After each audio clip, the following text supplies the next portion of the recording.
This video is going to demonstrate how to use Google Read and Write in the classroom to support student learning. More specifically, we will look at the support tools that can be utilized on web pages, in a Google Doc, or on a PDF. The first place we're going to start is on a web page that a student could be using for a research project on the Arctic fox. So your student clicks onto their web page. To get the Read and Write extension to come up, you go to the top to where the puzzle piece is and you click it. I have already done that, so my bar is already at the top of my web page and it is right here. So the first feature we're going to look at is the text-to-speech feature. This is perhaps one of the most common ways to use Google Read and Write, as it makes text accessible to all our students. Essentially, you can highlight a section, press play, and then the tool will read aloud the text that is highlighted. Let me show you. So here, if we want to know where Arctic foxes live, you can highlight the section. You go up to the button here where there is a play picture or icon, click on it. Arctic foxes can be found in Alaska, Canada. You can either pause the reading or you can stop it and it clears it.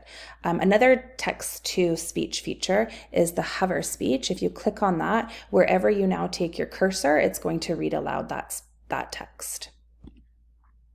Standing at just over 1 foot tall, the Arctic. And again, you can pause or stop, and then notice how the hover speech is still purple. You want to click that off, or wherever you next put your cursor, it's going to start reading it out loud to you. So we'll click that off.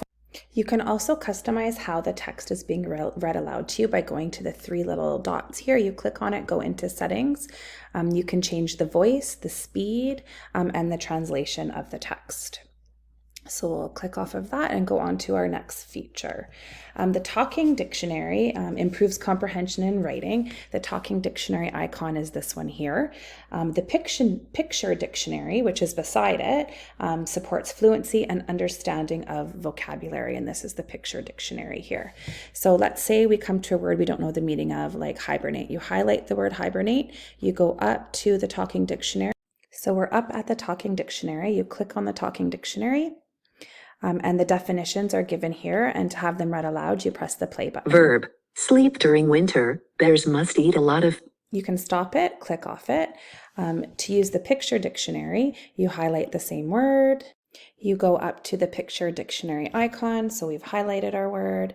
We go up to the picture dictionary. It's going to give us a picture of what that word means. The next tool we are going to look at are the highlighting tools and the highlighting feature, which is here.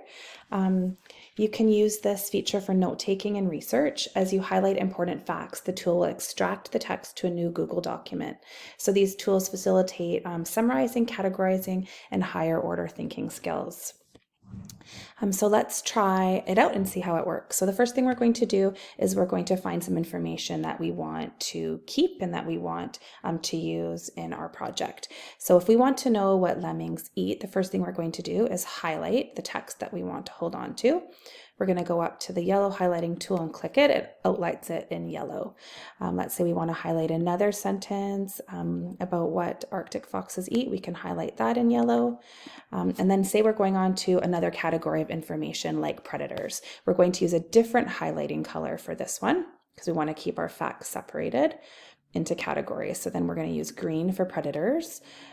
If we want to know more about family life, we're going to use the blue highlighting tool for this one. Once we're finished highlighting the different types of information we want, we go to this icon here, which says Collect Highlights. You click on that. It's going to take you into a new Google document, and it's going to organize your information based on category and color. At the bottom here, they also have the link to where the information came from. The last feature I want to show you on a web page is the screen masking tool. It creates a strip or a ruler to provide focus to one area of the screen while darkening the rest. So you click it, and then it looks like this. It's great for students who need help focusing or for teachers who want to show just certain sections of the screen. And you can adjust the size of the ruler, and you can also adjust the color of the background. This is a Google document. There are a variety of read and write tools that can help our students to develop their writing skills.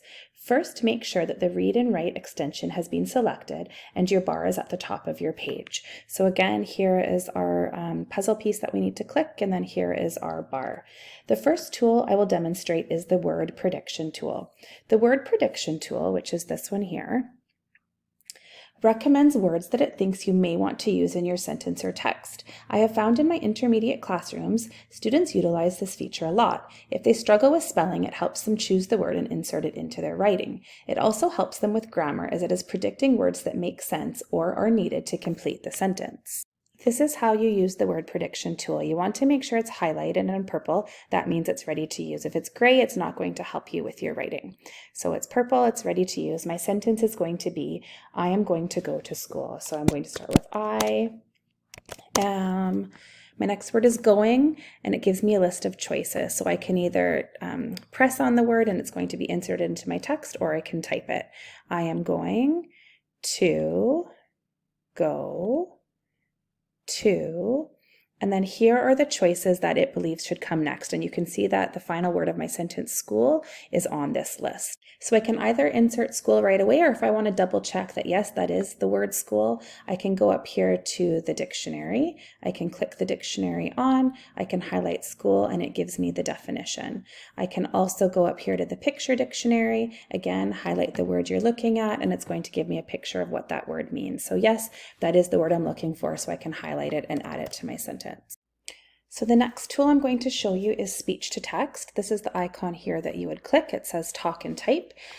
Speech to text will record and transcribe what I say into the document. Reluctant writers can share their understanding of material or tell their stories without having to worry about printing and or spelling. Teachers can really get a sense of what their students know.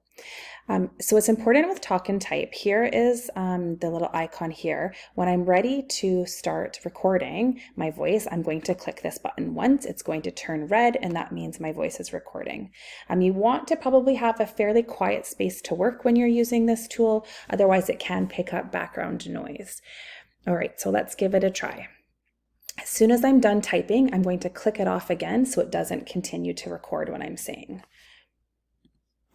Once upon a time, there was a grizzly bear who lived in a dark, deep forest, period.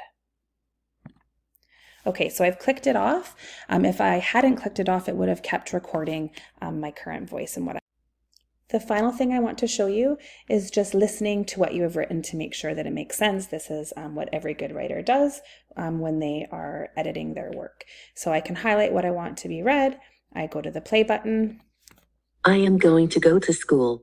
Once upon a time there was a and everything I've written sounds right, makes sense, I'm happy with it, so I know that I'm finished. There are a variety of read and write tools that can be utilized by our students when using PDF documents. It is important to note that I had to download the Orbit Note and Screenshot Reader extension to ensure I could utilize the read-write tools properly in the PDF. Students with written output challenges can type their answers into a PDF using the typewriter annotation tool. They can also use the speech-to-text tool. These tools make any writing task accessible to all our students. I have opened up a PDF document from my Google Drive. Once your PDF is open, you click on Open With, and you click on Read and Write for Google Chrome. Notice the Orbit Note extension that I already mentioned is already on this list. So you click on Read and Write for Google Chrome. It takes you to a new screen with your Read and Write bar already at the top, which is right here. The screenshot reader, let's say I got this in front of me and I'm not sure what this text says. I want it read aloud to me. You click on the screenshot reader, you highlight the text that you want read aloud on this particular PDF or worksheet. Once you let go, it's going to read it aloud to you. First, let's talk about and. One's what we are standing on right now. Land can be. Once you're done, you click on the X, and then you're ready to work right onto the worksheet because now you know what the instructions say. So the typewriter annotation tool, which is what I was mentioning before, is the T. So you click on it, it turns red, and then you place the cursor and click where you want that text to go. So land can be hot. Well, I know hot land can be volcano, can be lava. So I'm going to click here. I'm going to type volcano and lava. If I didn't know how to spell volcano and lava, you could click on the speech to text tool. You click on this and you can record your voice. Volcano and lava. When you're finished, you just click it off like I did. There's also a word prediction tool here like we learned about in Google Docs. And you can also play back what you've written. Volcano in lava, volcano in lava. There are also a variety of other tools we've already looked at when we looked at web pages in Google Docs, like the dictionaries and the screen masking tool. When used effectively, read and write tools can make such a powerful difference to the education of our students. All students can show what they know, be confident in their abilities, and most importantly, be a member of a classroom community which is inclusive of all learners.